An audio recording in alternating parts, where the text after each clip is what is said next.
Welcome to The Logic of Generosity, the podcast for bold nonprofit leaders who refuse to settle for ordinary. Here, we cut through the noise with unfiltered insights from fundraising experts designed to spark bigger gifts, deeper donor connections, and a brighter future for your mission. Let's dive in. This episode is brought to you by the Washington Times. The Washington Times is America's newspaper.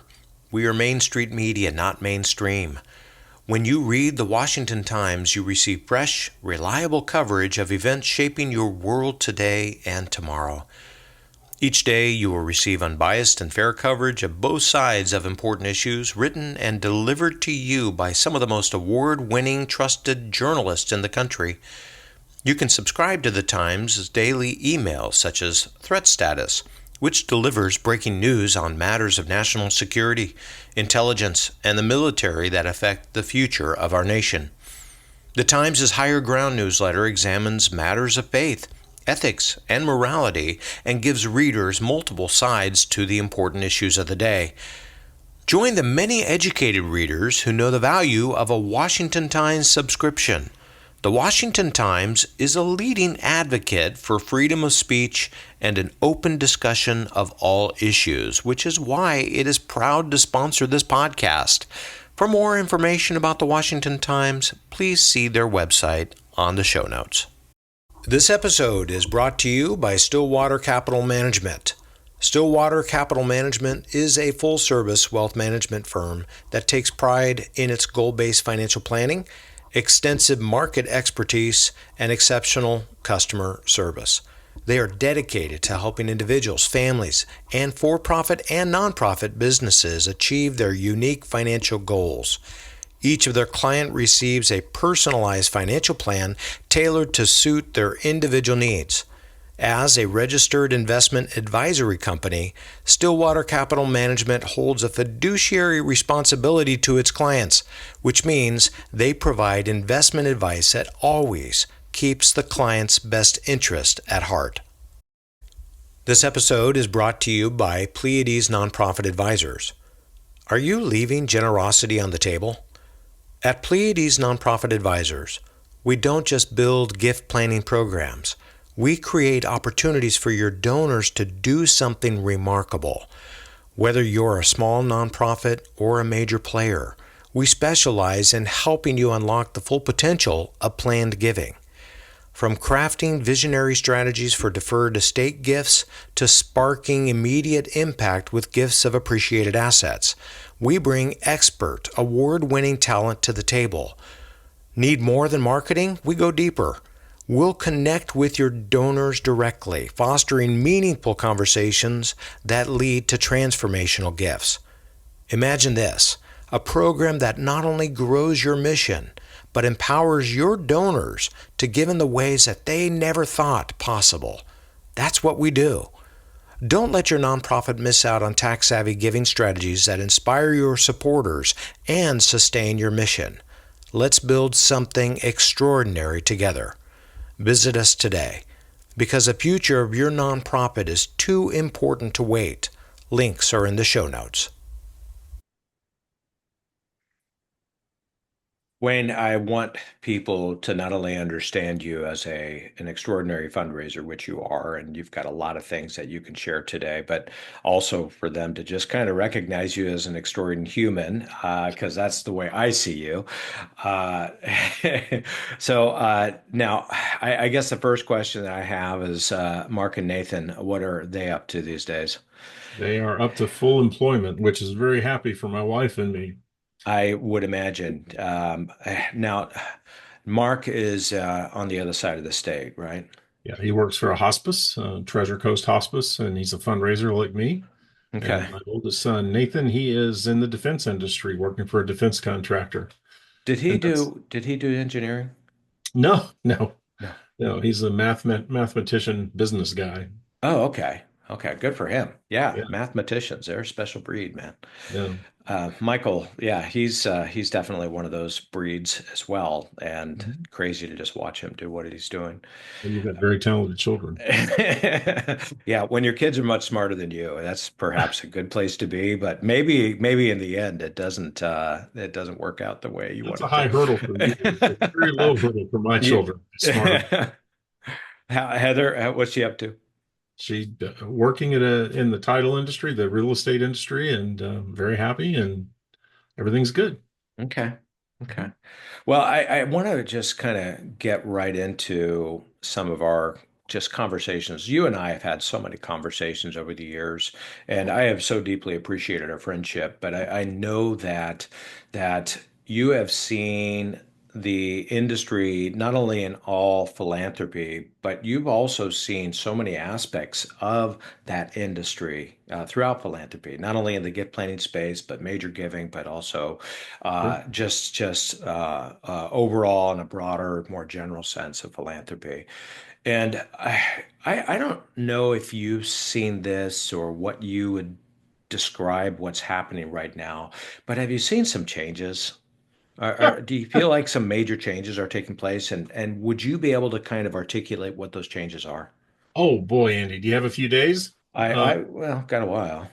I think there's been a number of changes, and they're huge. And I'm not sure I would go into fundraising today if this was the way it was then when I started in fundraising more than 25 years ago. What do you mean by that? What are you seeing? I've seen a movement in the industry to be more transactional and less relational. That we are looking for donors more to fill our coffers than we are to kind of championing a joint mission together. I'm being bold. I'm being very over a high altitude look at this, and Sure. I'm talking detail, but we, as a general rule, we have moved from we don't care about our donors as much as we used to. And by the way, that's got a good and a bad side. There are charities out there that still do, and they will be richly rewarded for that, for doing things the right way. Have you So, noticed that? I'm just curious on that front because I've seen some similarities, maybe a dynamic that donors don't seem to want to be as engaged, perhaps as they had been, maybe for fear of a lack of trust or maybe a lack of interest in maybe they have an interest in the cause, but at the same time they're not necessarily wanting to connect because they feel like they're being sold, or maybe they feel like they are getting I don't even know how the best way to say it, but they just feel like they're a little hesitant for sure. some reasons. And have you seen some of that? Oh, absolutely. And it's consistent with what I just said too. I think I'll answer you this way, Andy. I think that our donors still want to be engaged as much as they ever have. The only problem is we on the fundraising side have redefined what engaged means. And what I mean by that is the most common thing I hear, I'll give you two examples. Yeah. The most common thing I hear from donors are, and this is not directed to me, these are people talking to me or complaining to me or running into me. They say, Wayne, I gave somebody money, and the only communication I heard from them after that was asking me for more money. That Yeah, is, that tends to dry people out, doesn't yeah. So it? we defined engaged as, hey, glad you like giving us the money, do it again. And again, I'm being broad, and this is not directed to anybody or the whole industry, but I think as a rule, it's true. And the other thing is, I do a lot of public speaking, and I've been public speaking for more than 25 years. And for 10 or 15 years, I never had any feedback on what I'm about to tell you. But one of the main themes that I teach and that I encourage fundraisers to do, or anybody to do, is when somebody gives you something, you thank them. Yeah. And I encourage people to write thank you note. U.S. mail. The email is cheap. It's for anyway. Email is cheap and free, and that's the value of the thank you when you use it. I think you need to do something that shows you put some effort into it. Right. But anyway, I'm getting feedback now, and it's increasing. The volume is increasing when I speak. I don't have time to send a thank you. I don't have time to email thank yous. I don't have time to do any thank you. And scarily, I'm too important to do that. Are you seeing a lot of the that self-importance? Do you feel Yes. like that's Oh, something that's pervasive? absolutely. Yeah. Yep. Okay. I'm I just don't have curious. I time mean, to. I don't even know what to even say about that, but what would have helped me get my head around that idea that you feel that what I'm hearing you say is that there's a lot of ego going around, and maybe that ego is getting in the way of coming alongside donors. Is that what you mean? Perhaps maybe that's a good way of explaining it. That we're too important. That I'm out there saving puppies or doing heart transplants or building museums, and I don't have time to be bothered with sending somebody a thank you for something they should have done anyway. I mean, Yeah. come on, you got to save the puppies. What more do you need from me? You gave money to cure cancer. We're working on it. Why do you need me to tell you thank you? I mean, that's kind of I don't understand it. I can only tell you what I've observed. Yeah. And because anybody that gives me I promise you this, you send a check made out to my wife and me, you will get a thank you. Yeah. So if anybody wants to test me, I'm happy to. I'm open and available. Send it by care of Pleiades Fundraising, and Good. it'll get to me, I promise. So, let me ask you this. Do you think that, I mean, because one of the things that I'm seeing just across the board as well is this real issue of bandwidth. Mhm. And within an organization, I've seen a lot of like maybe single shop development officer, maybe there is that component of development officer in place Sure, and hopefully the sophistication of the shop has gotten to that place where at least there's one full-time fundraiser. sure. But then I'm also seeing maybe some support staff that are coming alongside managing database or maybe just, recording or processing gifts and that sort of thing. Mhm. But the thing that I'm also seeing is this individual fundraiser is pulled from event to event to event to event and pulled to so many different internal committee meetings Mhm. that they are just kind of grinding out an existence as a professional fundraiser. And when I ask them, and it's one of the things that we ask when we're bringing on somebody on board, is tell me a little bit about how much time percentage wise that you are spending specifically with donor visitation. Mm.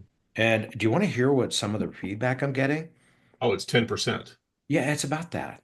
Yeah. I mean, on the low side, it's even lower than that. By the Some way, I didn't just mean to spoil your punchline, No, but that's fine. I mean, no, I was just I asked the question, but it's probably even in some cases I get looked at like a deer in the headlights. Well, I would like to do that, Mhm. but and that's usually the caveat, but Yeah. and and the reality is they're just so overwhelmed with so many other things that the organization's doing that they're Mhm. kind of a more of just a manager of the program rather than somebody who's actually a frontline fundraiser.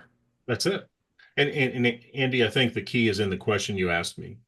They get dragged from event to event to event to event. I don't know how many events you said, but there was a number of them in the question. And I just wrote something for AFP on the listserv a couple days ago, and I asked the question, "What is your job? Are you in the event business or the museum business?" If you're spending all this time on events, I would submit to you, you're in the event business and not in the charity business. You're trying to have a good event. And nothing wrong with special events. I like them. They're fun. They can raise money, but we're not in the event business. We're in the charity business. And there's so many things that I see people do that are so, pardon me, unproductive Yeah. that we need to look at some things. Yeah, for example, this is one of my pet peeves. You have a board meeting and you say it's going to start at 8 o'clock and you don't start until 8:45. And even then you had 30 minutes of social and you actually don't do anything business wise until 9:15. If you have a meeting that starts at 8, you start at 8. Yeah. And when you start late, you're not doing a favor to the people who are, quote, caught in traffic, unquote. You're punishing all the people who did what you asked them to do. Come on time. Right. Now, hey, look, I'm late sometimes, but when we get so caught up in the administration of things and we don't pay attention to what we're trying to do, you can be overwhelmed. That's a whole nother, you get a couple of days on that one too. I Right. do a whole series of trainings on that. Let me just kind of step back for a moment. I Sure. want to go back to the Sorry, fund. you put a pulpit in front of me. I'm going No, to no, preach no. to you. I'm sorry. No, it's all good. So let's talk about the fundraiser side of things. Sure. Here's a lot of fundraisers is that even those, who are director of developments or chief philanthropic officers or, that sort of thing, or Sure. maybe, they're under a VP of philanthropy or whatever. One of the things that has been kind of uh, governed to them Yeah. is that you see a job description and then reality sets in, and the job description and the reality might be miles apart from each other. Yeah.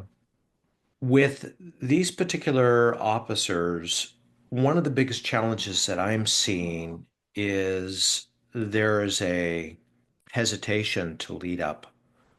There's a hesitation to educate. There's a Hmm. hesitation on their end to be able to communicate to the board as well as maybe that C-suite, that executive team, Hmm. as to the best value of how their time is spent. And a Hmm. lot of executive teams, maybe they have fundraising backgrounds, some do, but many don't. Yeah. And because they don't exactly know what a fundraiser is really trying to do. Yeah. And so they might even govern how the fundraiser's able to, oh, we need all hands on deck. We need to do this. We need to do this. And it keeps them from actually doing their job. Hmm. So, what would be your counsel to fundraisers who know that they're in a place to where they have a job description, but they can't live up to that job description, even though they're going to be held accountable to that job description by people who've never been in their job? Sure. And to be able to advise them as to how they're able to function. There has to be some sort of open opportunity for dialogue and education Sure. that takes place. Otherwise, they're just going to be spent out and just kind of, grind through the turnover process. Yeah. Yep. I'm going to disagree with you, Andy. Please do. And it's not that you didn't say anything. That's nothing you said is incorrect. Nothing you said is incorrect. I'll give you the classic answer to that question, and then I will give you my answer to the question. And both are Let's my hear it. answers. But here's the classic answer. The employee or the supervised should have a meeting with the supervisor and say, how are you going to judge me? What is it you're going to hold me accountable for? And I'm going to send you a report every week or every month that we can go over together, or at least I can send it to you that will show you my accountables and come to an agreement on that and make sure that that's the deal. Okay, now here's Wayne's answer. This is my practical answer. I've had people who report to me before that have said, Wayne, I'm supposed to be a fundraiser, and so above you has told me to do B and C. And even though A is fundraising, they've told me to go do B, C, and D. And my answer to that question, whenever an employee of mine asks me that question, is, you know what? The museum did not hire you to be a fundraiser. They hired you to do what the vice president wants you to do. And if the vice president wants you to fold napkins for 12 hours a day, then fold them the best way you can. Because at the end of the day, the vice president being happy with you is going to be whether you get to keep or lose your job. And I've seen many people who have never met goal in their entire life or career, who have esteemed vaulted positions in charities. And I've seen people who routinely bust their goals, double or triple, who are laid off or fired. So I have confidence in telling you that if the supervisor asks you to do something that's not necessarily fundraising, even though it's ill-advised, even though it's stupid, even though it's not productive, you're hired to do what the supervisor tells you to do. So do it. So And, at and, that and by the point, way, if you're unfulfilled, I want to be a yeah, fundraiser and I'm not yeah, yeah, fulfilled, yeah, yeah. you leave. Yeah, that's the implication, right? Yes. Is, that's not the job that I signed up for. Yeah. And at that point in time, you have to have the wherewithal to be able to see it's like this is not heading in the direction that I anticipated, and Yeah, or that was shared with me, or that was even laid out in my job description. sure. This is a direction that is maybe I'll like it, or maybe I'll just kind of, trudge through it to be able to get maybe a promotion and eventually kind of work my way up.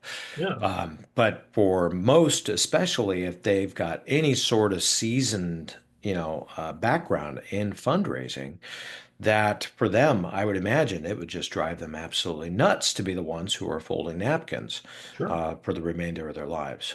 Yeah. And that's why I've left positions. And Yeah. that's why I've moved, and there's so much turnover in our profession, is for exactly what you're saying, is the expectations rarely or don't as often as they should meet the reality. They just Yeah. don't.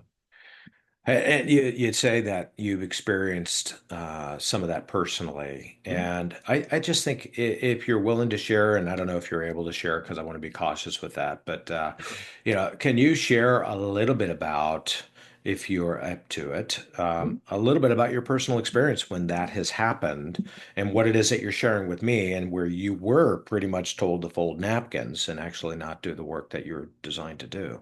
Um, I can't think I can't think of any napkin folding exercises.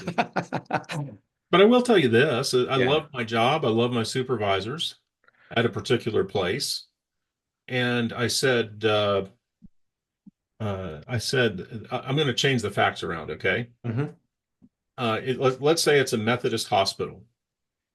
And I go to my supervisor. No, that's not a good example. I'll use a different. I'm working for a school as a fundraiser, a university as a fundraiser, and I've been there for a number of years. Not too many, but not too few either. I mean, I know the people in the system really well. So look, we have these quarterly meetings where you rate my skills and my accountability, and I'm getting all fours out of four every time we meet. And the meetings are always boring, so we just say, hey, things are going well, good. And I said, I'm ready for more responsibility. And my supervisor told me, well, that's great, but if you look around, everybody above you is an alumnus and you're not, and you never will be. So this is as high as you're ever going to get. And I would think that I did a great job fundraising, instituted a lot of great programs, and started some great programs. But because I was not an alumnus, that was it. Couldn't go any higher. It hurt me deeply. Yeah. But you know what? I left, and I hated to leave. I really did. I love the people and I love my job. It's very comfortable. Not comfortable, that implies that I'm lazing around, but it was just a good fit. But I get bored. I want to have something. I like a challenge. Maybe I was folding too many napkins. I don't know, but um, that's the way it goes. And in our profession, more than in the for-profit world, that kind of stuff is allowed to happen. If you work for Coca-Cola and you're selling a lot of Coke, they're going to keep you and they're going to promote you unless you're some kind of uh, horrible person to be around. They're going to promote you. Yeah. In our business, you can fudge everything. Oh, well, he would have raised that money anyway. A blind monkey could have raised that money, um, whatever. But our business is prone to this kind of subjectivity. It does seem to be. And I've often, just seen a lot of nonprofits, and some of them are well run machines. Yes. And they're really impressive to see. And then others, Andy, I want to mention something, Andy, that sure, if somebody's listening to this podcast, um, all 5 million or all three people listening to it, so somewhere in between, right? it sounds kind of negative. Well, this is Yeah. bad, this is bad, this is bad. Here's the hard part with talking about fundraising with somebody that knows what they're talking about, like you. Fundraising is so simple. All of the excellent fundraisers I know do not make it complicated. And here's the answer. I can summarize fundraising for you in one sentence. Do things to others as you would have them do unto you. Period. Yeah. That's it. I mean, we can talk about mail campaigns. We can talk about events. We can talk about plan giving, major gifts. Every question you ask in any of those categories ultimately comes to how would you want to be treated in a similar situation? Doesn't that And by the imply, way, though, that there's what's some that? sort of relationship that's Yeah, involved? I yeah. mean, I mean, because even that description of biblical proportions, right, Yes, um, is intentionally. some is something that is descriptive of a dynamic of an interplay between two human beings. Absolutely. And by the way, that also applies. Treat those who report to you as you'd want to be treated, and Sure. treat your supervisors as you would want to be treated. Treat the Okay. board as you'd want to. It's universal. Right. And so, I mean, I can teach fundraising. I teach it for days, and but it really comes down to how would you want that to happen? Yeah. It's really simple. And the ones who are doing it are wildly successful. Can you go down that road a little bit Sure. and talk about the ones who are doing it and maybe describe some of the earmarks of their success? Hmm. Obviously, it's going to be a relationship, but there might be a little bit more specific things that we can point out to and point towards so that those who are listening and saying, look, I just want to do my job better and I understand relationship is important. I get that. But I want to hear a little bit more specifics in terms of what it is that is being done Sure. on the relationship side so that I can move to that place to where we're doing more securing of gifts. Great question. And I'll approach it from the leadership side of the table and not the employee side, but the leadership side. The thing that I've noticed about all great leaders is they're humble and that they know their employees. They don't look at their employees as machines that are generating some type of target each week or each day. They know them as people and they know the strengths and weaknesses of their people. And they don't expect a racehorse to haul lumber, and they don't expect a draft horse to run a fast race. They know their people, they know what they're capable of, and they respect that and they use that. If you have somebody that's good at major gifts and they're in the plan giving department, move them over to major gifts and vice versa, or whatever. And they but more even more basic than that, Andy, they just know their people. I know one CEO of a hospital, a philanthropy department at a hospital, who had a great corner office, and she gave it up and made it into storage and moved her office out into a cubicle with the other employees. She wanted to be part of the action, and she wanted them to see that she was one of them. You don't have to do that. If I had a great office, I'd probably keep it. But I would do other things to let them know that I'm available and I'm around. I worked in the headquarters of a one nonprofit. I think I saw the president and this is the president, the head guy. I think I saw him in person twice. Once at a company picnic, and even then briefly. And then actually that's it. I saw him on a field trip, but I think only once or twice in the main office.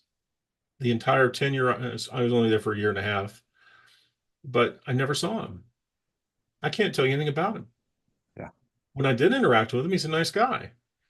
And in the memos and stuff I got indicate he's a great guy, but I never saw him. So, it's easier to disappoint somebody you don't know, and it's easier to leave somebody you don't know. Yeah. So the leadership needs to be a part of maybe shaping that culture of the value of relationships is kind of what I'm taking away from this. Yeah. I'll Um, I'll give you a quick warning. If sure. anybody ever tells you they're a servant leader, they are not. That's coming from personal experience, is it? Yes. By definition, a servant leader does not have to tell you that he or she is a servant leader. Right, right. It's kind of like wearing your humble button. Yeah, exactly. It's Exactly. like, oh, I'm humble. I'm humble. I Ask me how I won an award for my humility. Yeah. ask me how, and I'll tell Yeah. you all about it. Yeah. Uh, Uh, yeah. I've seen too many people. I'm a servant lead. I'm from the servant leader school. Oh, yeah, I can't say what I want to say. Actually, you can. But here's what I wanted to ask again, and just kind of continuing to go down that trajectory Sure. of our conversation towards relationship and some of those specifics that you would say, these are the greats, these are the ones who are doing it. This is Yeah. what you did because I consider you a great, but that's me. Thank you. And I think it's others too. You have But questionable taste, but that's all right. I'll go with it. I'll accept it today. all right, all right. So yeah, take us down the specific track. What are the greats doing? You appreciate your donors. You thank your donors. You let your donors know how much you love them. You do things for your donors without waiting for them to ask you to do them for you. Um, you look for opportunities to praise your donors. If you see an article in the newspaper, well, newspaper, no one knows it. I work for a newspaper, so I'll use the term. I What love what my what is newspaper. that? I don't even know what that is. It's fantastic, and I think they're coming back, and I have a lot of faith in that.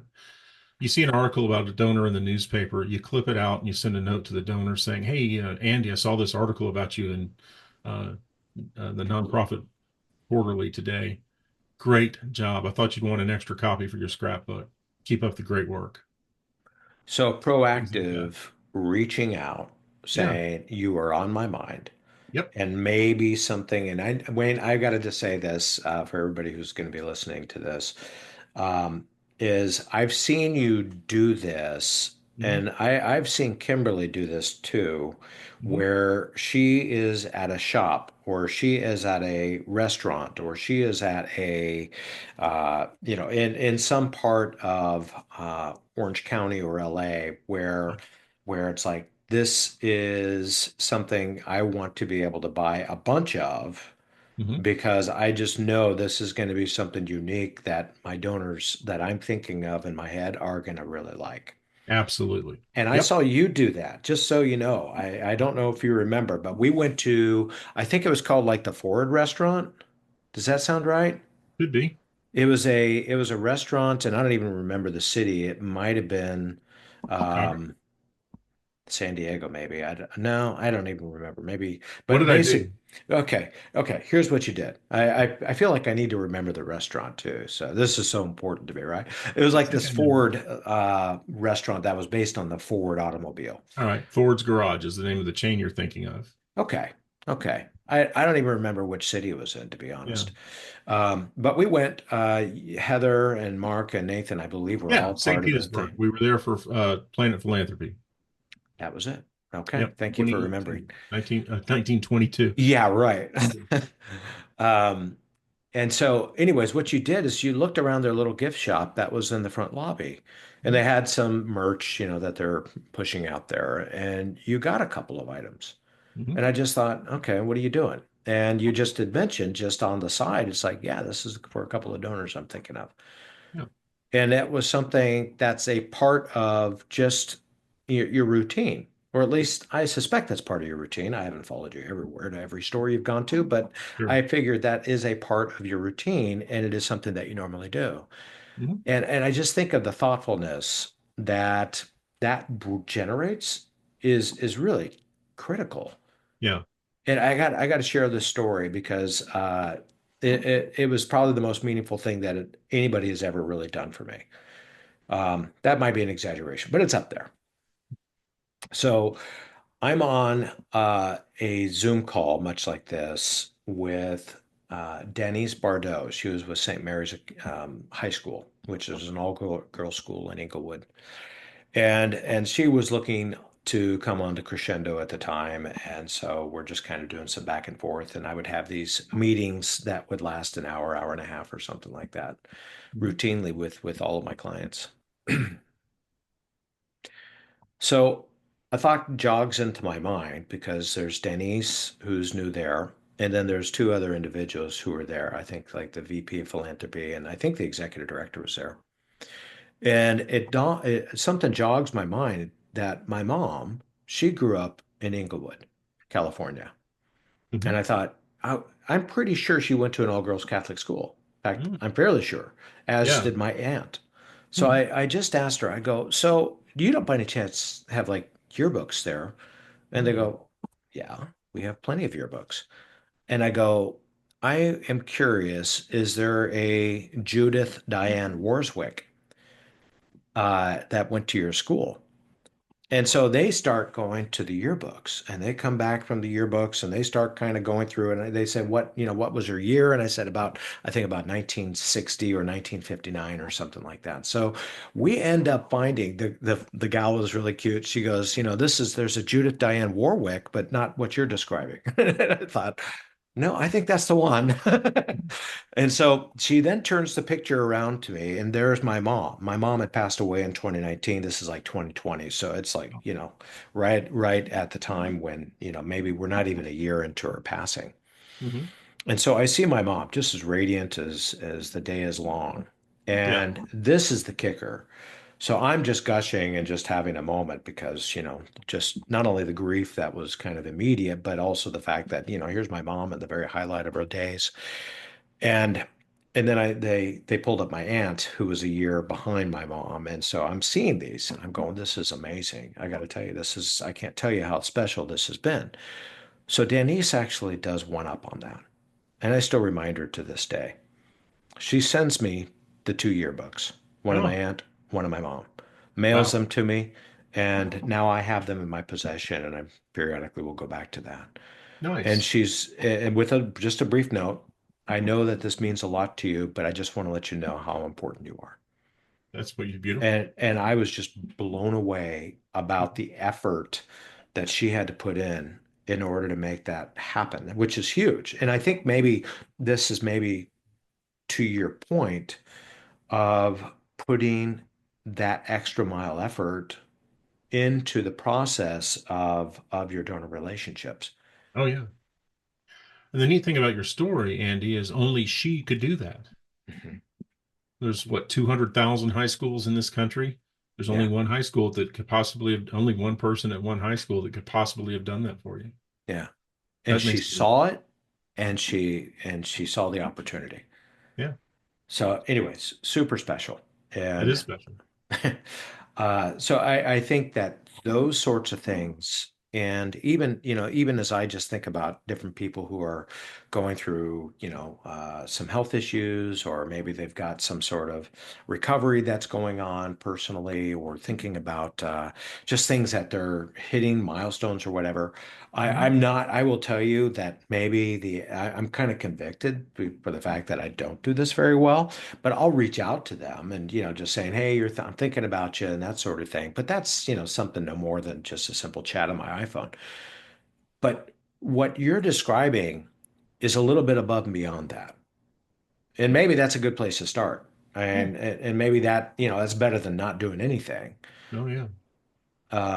But it also speaks to, I mean, here's the thing is that there's a lot of folks who maybe in this development position who don't even have that kind of relationship where they feel comfortable to do that. Hmm. Yeah.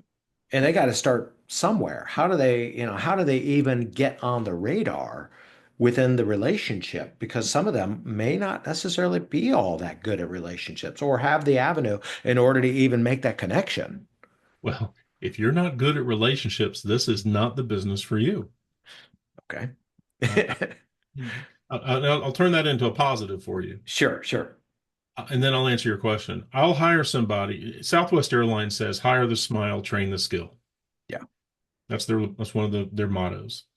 I will hire somebody who's okay at development, but is a great relational person. yeah, I can train plan giving. I can train what a gift annuity is, how they work, and all that kind of stuff. That's easy.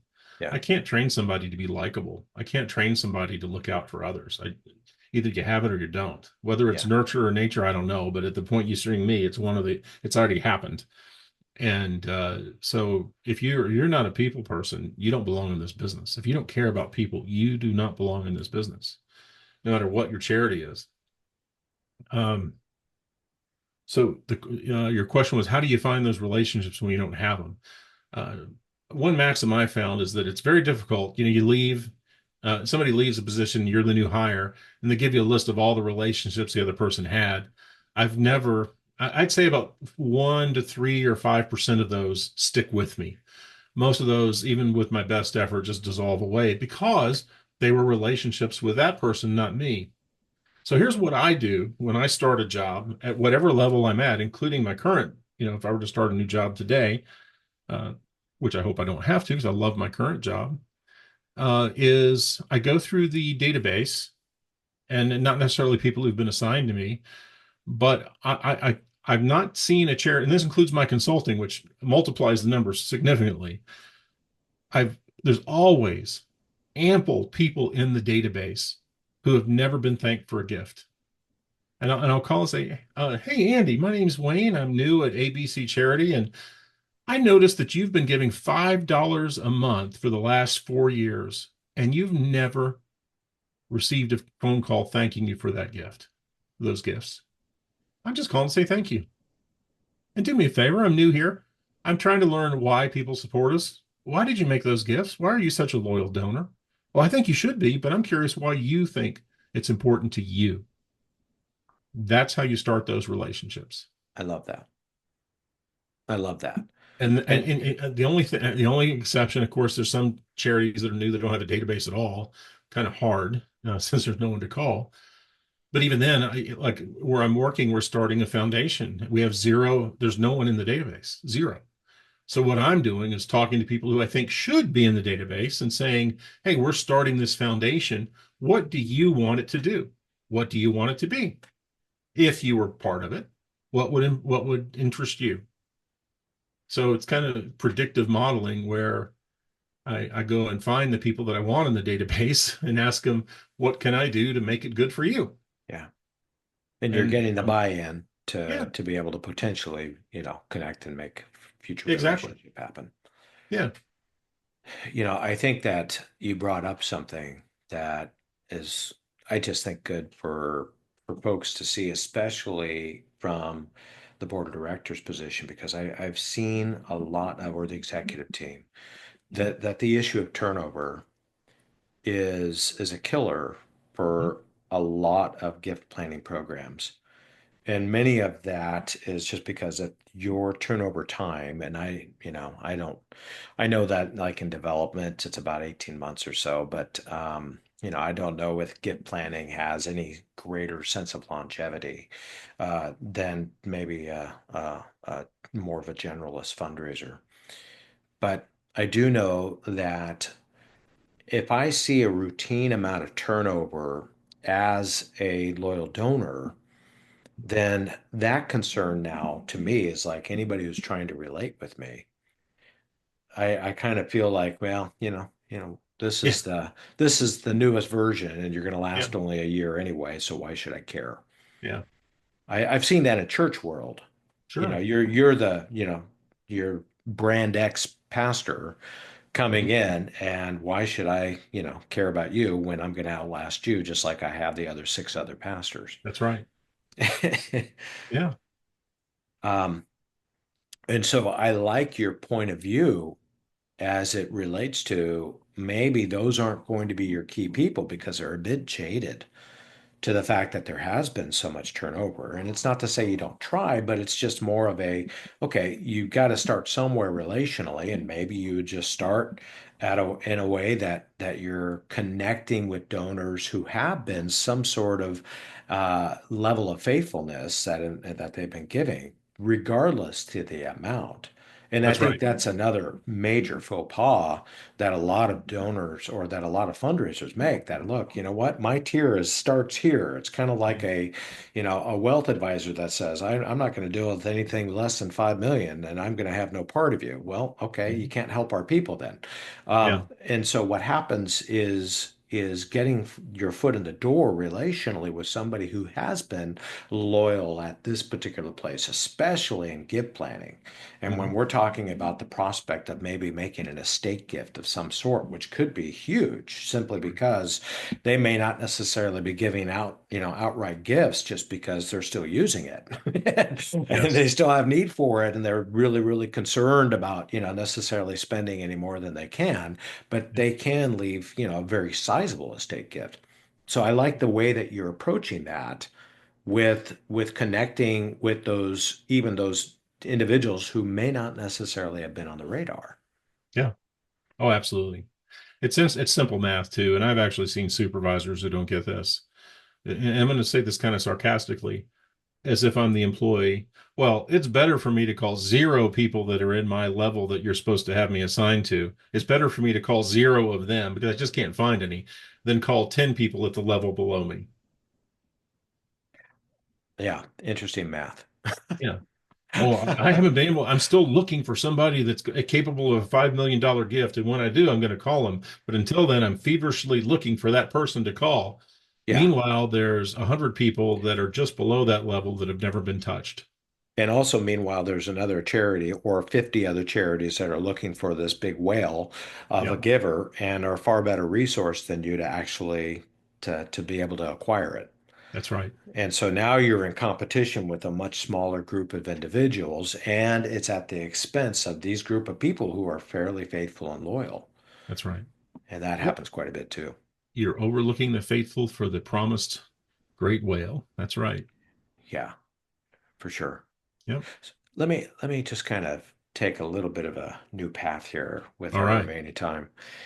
Um, we've seen that in giving for the last maybe 6 or so years, we've seen for a lot of the lower level of giving Mm-hmm. that standard deduction come into play Mm-hmm. has reduced a lot of individual giving, Mm-hmm. simply because standard deduction has gone up. I believe it's what, 14.6 for an individual and 29.2 for Yep. a couple.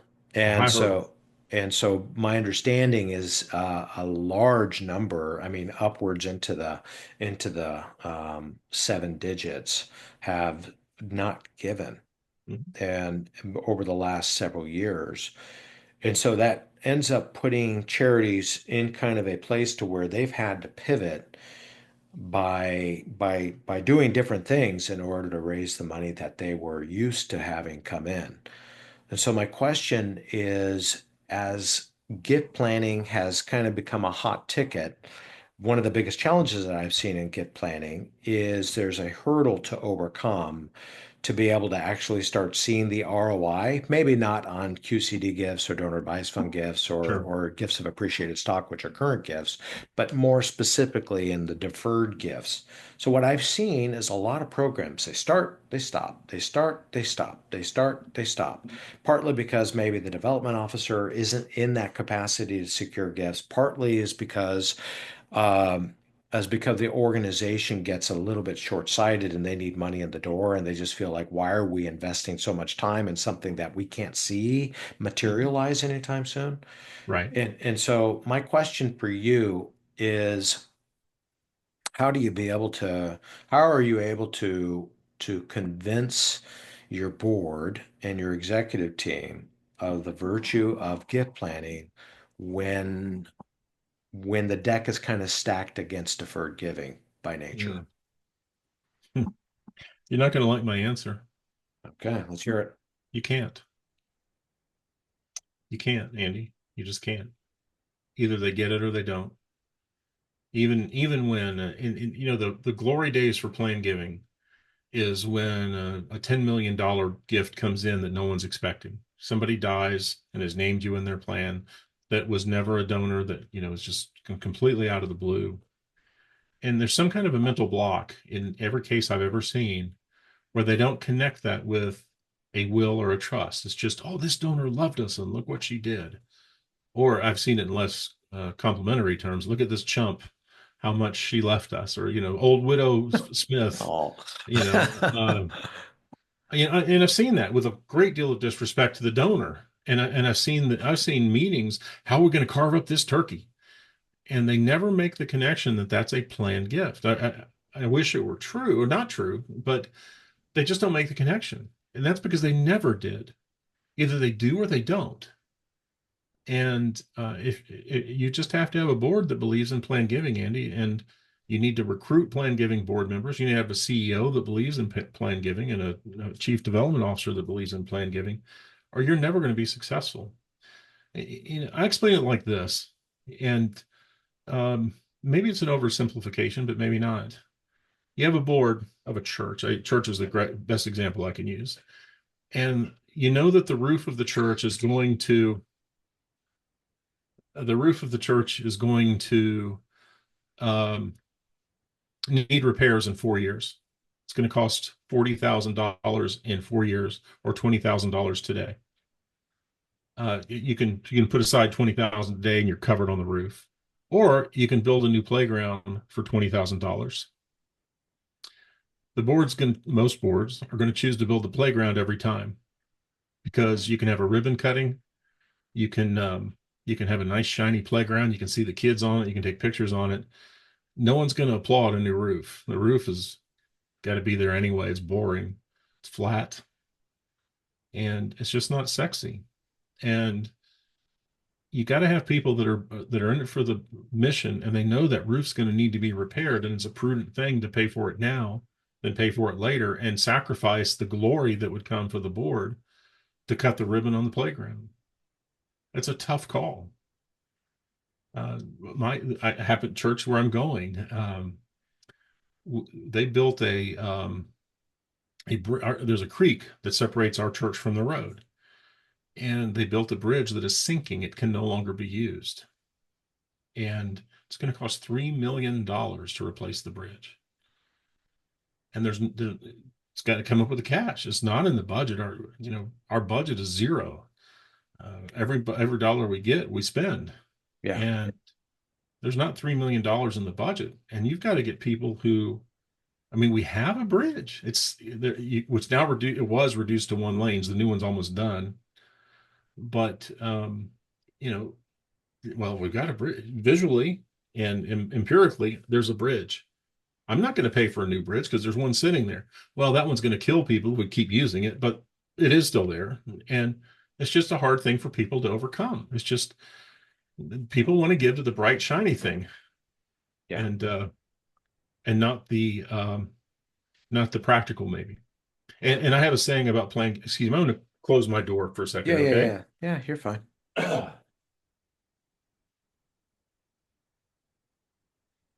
There's a saying that I have that I don't like, that $10,000 today is better than 100,000 tomorrow.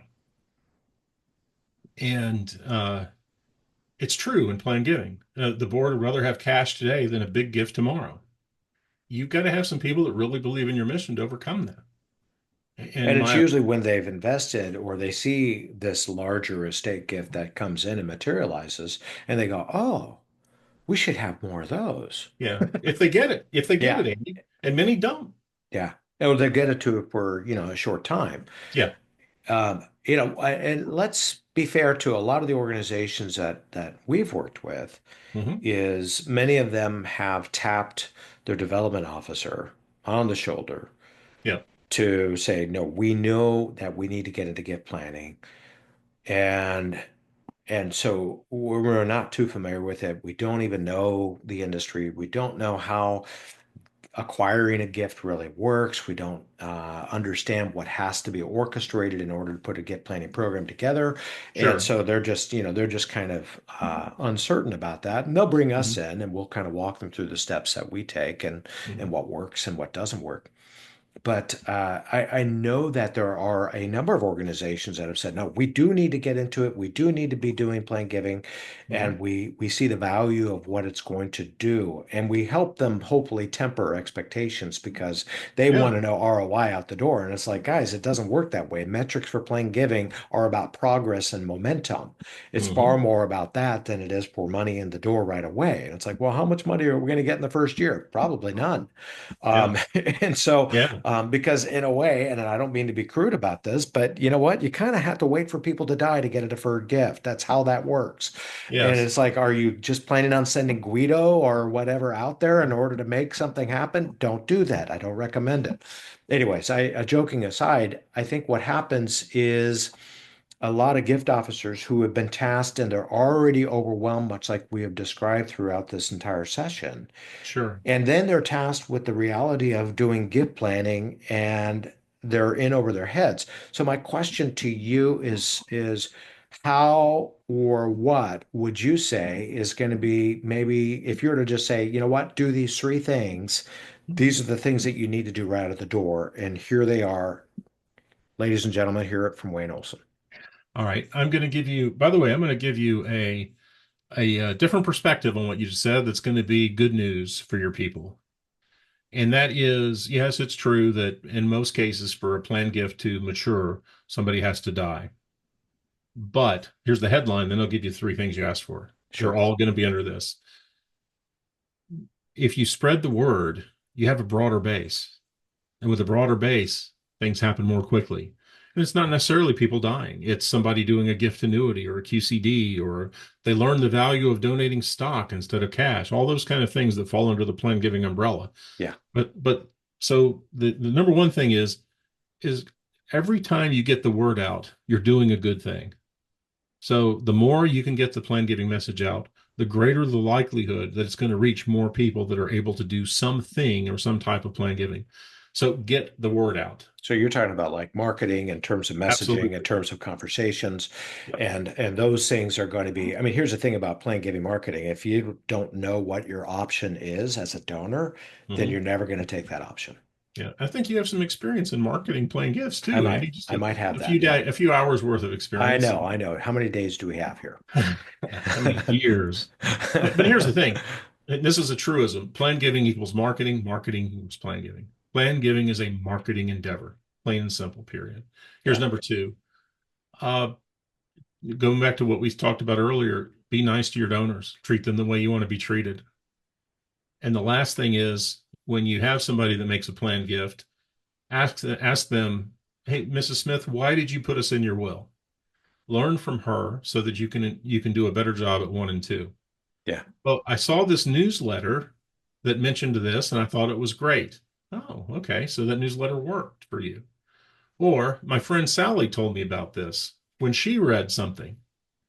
So learn from the people. If you want to do something, find out why somebody's doing it and do it again.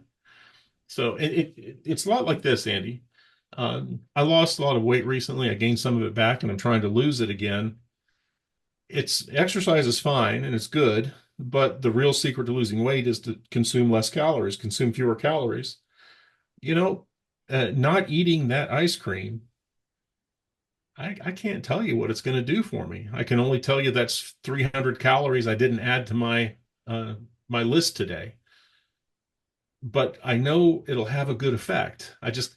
It's different than I wish losing weight were active, where if you did this, you would lose half a pound. If you did that, you would lose half a pound or Right. whatever.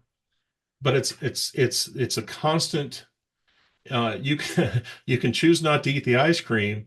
Well, guess what? You still want the ice cream. 10 minutes later, you have to choose again not to eat the ice cream. An hour later, you got to choose not to eat the ice cream. Well, same with plan giving. You do the newsletter, and as soon as you mail that newsletter, man, it's time to start working on the next one. Yeah. And it's just you got to keep going, you got to keep going, you got to keep getting the word out. And you can't point to any one thing you've done that make it successful. It's a matter of continually doing everything that's right. And that's why a partner like you and Pleiades and Kim is good to have because and you didn't ask me to do a plug for you, but I will because you do such a great job Thank you. that you keep getting that word out. And there's nothing more important than that.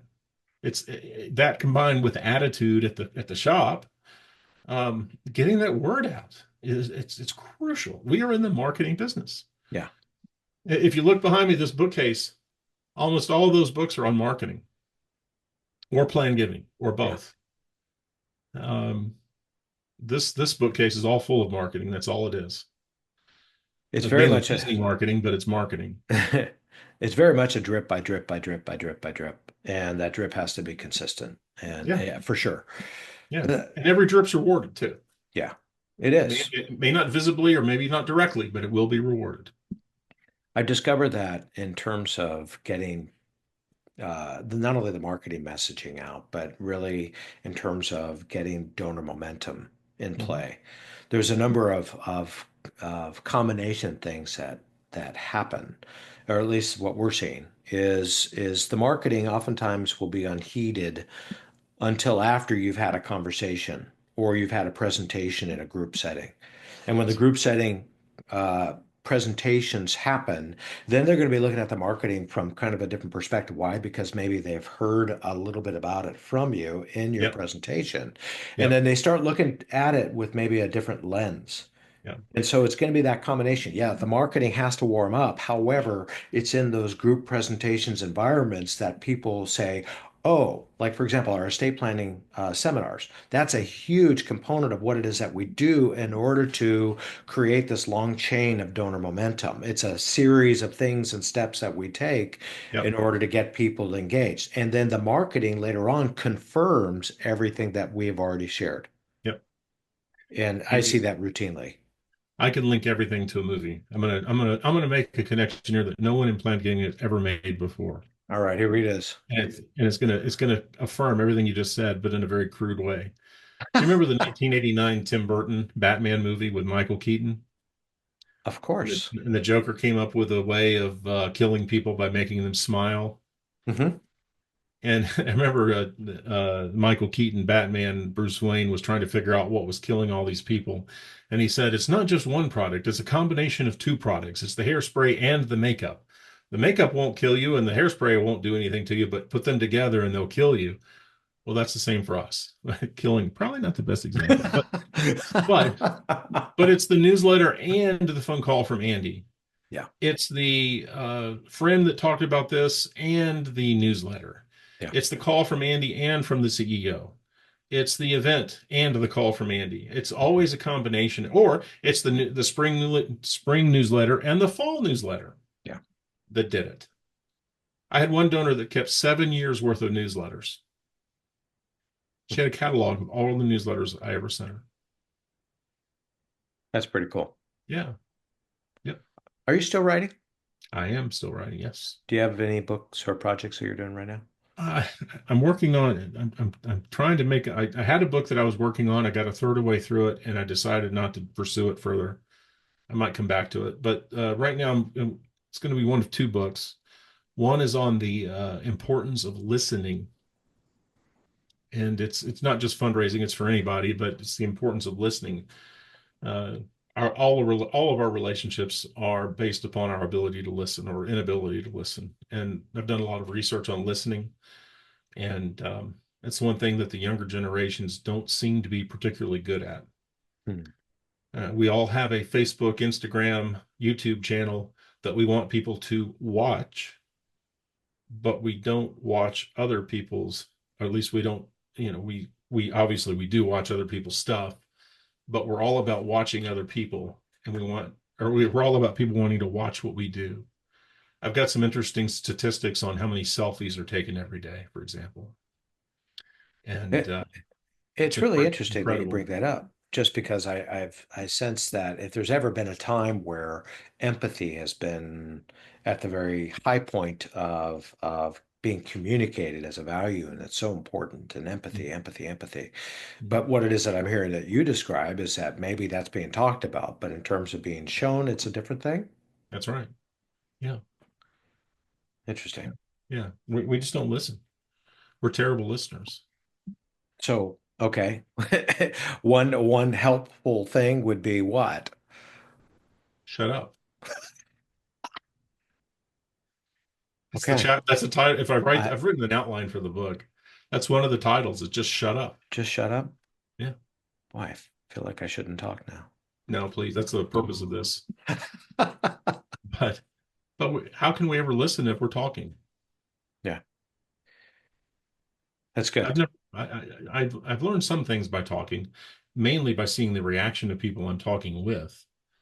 But generally, you don't learn by talking. You only learn when your mouth is shut. Yeah. And we Do you can't have think a it's good. also maybe asking really good questions, I would Sure. imagine, and just drawing out of people who might otherwise not necessarily feel like that they're Yeah. inclined to do much talking. And Well, so otherwise you're just gonna have a I lot can of ask dead you air. questions, Andy. Like, tell me again why I'm such a great author, Andy. Yeah, that's right. Tell me Right. again why I'm such a great speaker, You know, Andy. enough about me. What do Yeah, you think exactly. about me? Yes, exactly. Wayne, Oh, I really, really appreciate you spending some time with me this morning. And I'm grateful that not only just, counting you as a friend, but also that I just feel like that there's so much that you have to share. And we've just, tipped the very tip of the iceberg. let's And do it again. I look forward to maybe doing this again with you. And again, ladies and gentlemen, Wayne Olson. Wayne, good to see you. I'm going to stop recording now and let's just chat a little bit afterwards, okay? Andy, great. Thank you. All right.